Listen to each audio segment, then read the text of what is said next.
సముద్రాల్లో ఎప్పుడు బాగా లోతుకెళ్తే బాగా ఇంటీరియర్స్ ఆఫ్ సీలో లో ప్రెషర్, హై ప్రెషర్ అనేవి సామాన్యంగా జరుగుతూ ఉంటాయి. మీకు టొర్నాడో ఐడియా ఉంది కదా! టొర్నాడో కూడా లో ప్రెషర్, హై ప్రెషర్ కారణంగానే ఫార్మ్ అవుతది. అది బయట ల్యాండ్ మాస్ మీద జరుగుతది. ఇది సీలో జరుగుతది. 2 ఎగ్జాక్ట్ కాదు గానీ జస్ట్ కంపారిజన్ చూడడానికి చెప్తున్నా. అయితే మీకు సీలో ఈ రకమైనటువంటి లో ప్రెషర్ స్టార్ట్ అయినప్పుడు ఈ ఈ రకమైనటువంటి గాలులు, విండ్స్ అంతా కూడా ఒకేసారి ఇట్లా హ్మ్. చాలా పెద్ద ఏరియా ఆఫ్ సీలో అట్లా జరుగుతుండగా, ఆ పైన ఉండేటువంటి ఆహ్, మబ్బులేవైతే ఉన్నాయో అవి ఒకవైపుకి పుష్ చేయబడతాయి. ఇది ముందుకి నడుస్తా ఉంటది. దీని కంక్లూజన్ ఏంటి? ఇట్లా టొర్నాడో ఉంది. ఇట్లా సుడిగాలి అంటాం కదా! తిరిగి, తిరిగి, తిరిగి ఏదన్నా ఒక స్ట్రాంగ్ గోడ లాంటి దానికి ఏదన్నా తగిలి, ఏదో చెట్టు దానికి ఏదన్నా తగిలి ఆల్రెడీ అక్కడ ఉన్నవి వీక్ అయితే వాటిని లేపేసి అవి కింద పడిపోతది. క్లోజ్ అయిపోతది. అక్కడితో ఆగిపోతది టొర్నాడో. అట్లాగే సీలో జరుగుతున్నటువంటి ఇంత వాటర్ ఇట్లా జరుగుతూ, విండ్ జరుగుతూ, ఒక పక్క క్లౌడ్స్ అన్ని మూవ్‌మెంటు ఇది చాలా బిగ్గెస్ట్ న్యాచురల్ థింగ్. దీని తర్వాత డిస్కస్ చేద్దాం. ఇట్లా జరుగుతున్నప్పుడు దానికి ఒక ల్యాండ్ మాస్ కావాలి. ఎళ్లి ల్యాండ్ అవ్వను. దాన్ని ల్యాండ్ ఫాల్ అంటాం మనం. సో, ఈ ఏదైతే ల్యాండ్ ఫాల్ కోసం అది వెయిట్ చేస్తదో, ఎటెళ్తుందో, ఎటువైపు నుంచి ఎళ్తుందో తెలీదు. ఆల్రెడీ ఇట్లా జరుగుతూ, జరుగుతూ, జరుగుతూ చిన్న చిన్నవి ఆగిపోతాయి. కానీ సైక్లోన్‌కి ముందు కొన్ని డీప్ డిప్రెషన్స్ ఉంటాయి. అంటే విండ్‌ని బట్టి సైక్లోన్‌ని, డీప్ డిప్రెషన్‌ని, వాయుగుండాన్ని, తుఫాన్‌ని మనం ఎట్లా ఆహ్, డిఫరెన్షియేట్ చేస్తామంటే దాని యొక్క విండ్ వేగం. విండ్ వేగం చాలా తక్కువ ఉంటే దాన్ని డీప్ డిప్రెషన్ వాయుగుండం అంటాం. అంటే అల్పపీడనం తర్వాత వాయుగుండం అవుతుంది. లేదు దాని స్పీడ్ రావడమే అదసలు ఫుల్ స్పీడ్‌తో అంటే విండ్స్ యొక్క స్పీడ్ చాలా ఫాస్ట్‌గా వస్తుంటే దాన్ని సైక్లోన్ అంటాం. సో, సైక్లోన్ అంటే ఫర్ ఎగ్జాంపుల్ హుదూద్ లాంటి సైక్లోన్స్‌లో విపరీతమైనటువంటి గంటకి 150 కిలోమీటర్ల వేగంతో గాలులు వీచి అప్పట్లో చాలా డెస్ట్రాయ్ జరిగింది.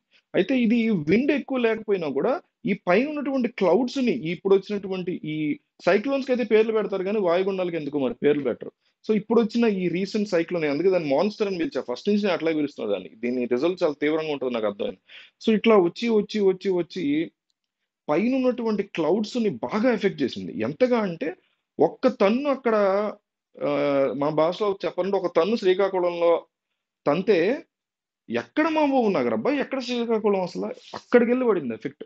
అటు కర్నూలు గాంచి మహబూబ్ నగర్, జడ్చర్ల, ఇప్పుడు సిరిసిల్ల అంటే ఇట్లా వ్యాప్తి చెందింది. ఆ వ్యాప్తి చెందడంలో ఎక్కువ ఎఫెక్ట్ మహబూబ్ నగర్, అక్కడి నుంచి వెనక్కొస్తే ఆహ్, జడ్చర్ల, అక్కడి నుంచి వెనక్కొస్తే సూర్యాపేట, పక్కనే కోదాడు, ఇటు ఖమ్మం, మళ్ళీ ఖమ్మం అవతల ఉన్నటువంటి కరీంనగర్, సిరిసిల్ల అటు సైడ్ స్ప్రెడ్ అయింది బాగా. మళ్ళీ ఇట్లా అంటే ఈ ఓపెన్ వి షేప్‌లో ఎళ్ళింది ఇట్లా. వెళ్ళడంతో విజయవాడ బాగా గట్టిగా ఎఫెక్ట్ అయింది. తీవ్రంగా ఎఫెక్ట్ అయింది. విజయవాడ, గుంటూరు, మంగళగిరి బెల్ట్ ఏదైతే ఉంటదో తీవ్రమైనటువంటి ఎఫెక్ట్ జరిగింది.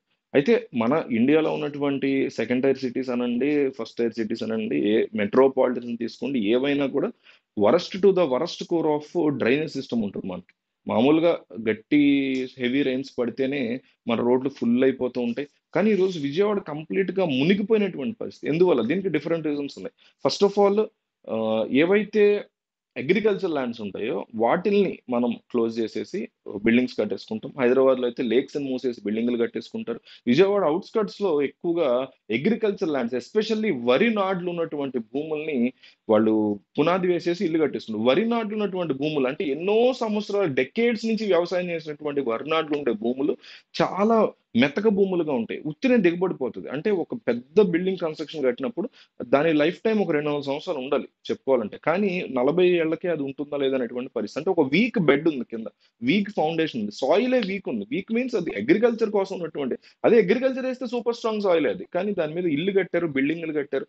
సో, ఔట్‌స్కర్ట్స్‌లో ఉన్నటువంటి విజయవాడ రేడియస్‌లో ఔట్‌స్కర్ట్స్‌లో ఉన్నటువంటి ప్రతి ప్లేస్ కూడా మునిగిపోయినటువంటి పరిస్థితి. డ్రైనేజ్ సిస్టమ్ బాలేకపోవడం వల్ల నోవోటెల్ లాంటి బిగ్ బిగ్ హోటల్స్ కూడా మునిగిపోయినటువంటి పరిస్థితి. అంటే వాటర్ వచ్చేసాయి బాగా. ప్రతి ఇంట్లో ఈరోజు ఎన్నో ఎన్నో ఫోన్ కాల్స్ పొద్దున్నుంచి గూడా ఇంత పెద్ద సిటీ అయ్యుండి, చాలా మంచి ఇన్‌ఫ్రాస్ట్రక్చర్ అది డెవలప్ అవుతుంది రీసెంట్‌గా.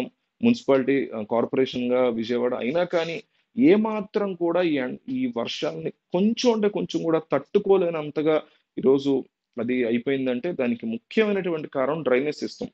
అంటే ఎప్పటికప్పుడు మున్సిపల్ డిపార్ట్‌మెంట్, కార్పొరేషన్ డిపార్ట్‌మెంట్ మామూలప్పుడు అంటే ఎప్పుడైతే మనం రొటీన్‌లో డిసిప్లిన్ ఫాలో అవుతామో బిగ్గెస్ట్ డిజాస్టర్ వచ్చినప్పుడు అదే డిసిప్లిన్ మనల్ని సేవ్ చేస్తది. కాకుండా చిన్న చిన్న డిజాస్టర్స్ వచ్చినప్పుడు కూడా ఈ డిసిప్లిన్ లేదు కాబట్టి ఓవర్ ద ఇయర్స్ దాన్ని చాలా గట్టిగా ఎఫెక్ట్ చేస్తది. ఈరోజు డ్రైనేజ్ సిస్టమ్ కావచ్చు, ఔట్‌స్కట్స్‌లో పెట్టుకునేటువంటి పెద్ద పెద్ద బిల్డింగ్స్‌ని కట్టడం, కాలనీలు కట్టడం, ఎక్స్‌టెండ్ చేసుకోవడం ఇట్లా సిటీని. దానివల్ల ఈరోజు ఉత్తుత్తునే అగ్రికల్చర్ ల్యాండ్స్‌కి పర్మిషన్స్ ఇచ్చేయడం, అక్కడ అగ్రికల్చర్ భూములు మాత్రమే కట్టాలి అనేటువంటి చోట ఫ్రీగా పర్మిషన్‌లు ఇచ్చేయడం, తక్కువ ప్రైస్‌కి లంచాలు తీసుకునో దేనికో పర్మిషన్‌లు ఇచ్చడం, జనాలు కూడా తక్కువ ప్రైస్‌కి వస్తుంది కదా అని ఊరిచివరి అపార్ట్మెంట్‌లో ఉండడం. వీటన్నిటి యొక్క పర్యవసానం ఈరోజు చూస్తున్నాం. అంటే ప్రాణ నష్టం జరుగుతోంది. కొద్ది మేరకే జరుగుతోంది గానీ, ఓవరాల్‌గా విజయవాడలో ఉన్నటువంటి ఆ చిన్న చిన్న గల్లీలు అవి చూస్తే చాలా బాధేసింది. పడవల్లో వెళ్లి సేవ్ చేసుకోవాల్సిన పరిస్థితొచ్చింది. మాకు తెలిసిన వాళ్ళది కూడా ఒక ఓల్డ్ ఏజ్ హోమ్ ఉంటే దాని గురించి కూడా పొద్దున్నుంచి చాలా కాల్స్ అవి మేము కూడా చేసుకోవాల్సొచ్చింది. సో, ఓవరాల్‌గా విజయవాడ ఇట్లా అవ్వడానికి ఉన్నటువంటి ఈ 2 మేజర్ ఇష్యూస్‌ని మనం కన్సిడర్ చేయొచ్చు. డిసిప్లిన్ లేనటువంటి కార్పొరేషన్ ఇష్యూస్, డ్రైనేజ్ సిస్టమ్ అస్సలు బాగుండకపోవడం. ఔట్‌స్కట్స్‌లో మాత్రం కారణం ముఖ్యంగా ఈ ఈ ఆహ్, మొత్తం ఉన్నటువంటి అగ్రికల్చర్ ల్యాండ్స్‌ని వీళ్ళు దాన్ని కంప్లీట్‌గా ఏమాత్రం కన్‌స్ట్రక్షన్స్‌కి పనికిరానటువంటి ల్యాండ్స్‌లో కన్‌స్ట్రక్షన్స్ చేయటం. దానివల్ల అవన్నీ లో లయింగ్ ఏరియాలుంటాయి. సో, పైనున్నటువంటి వాటర్ అంతా కిందకొచ్చి స్టోర్ అవుతది. ఈ ప్రకాశం బ్యారేజ్‌కి సంబంధించి వీళ్ళు గేట్స్ ఎత్తుతున్నారు. అండ్ కొన్ని చోట్ల వాగులకి కట్టలు తెగ్గొడుతున్నారు. కృష్ణా రివర్‌లోకి వెళ్ళాలి. తద్వారా సముద్రంలో కలవాలనేసి చూద్దాం మరేం జరుగుతుందో.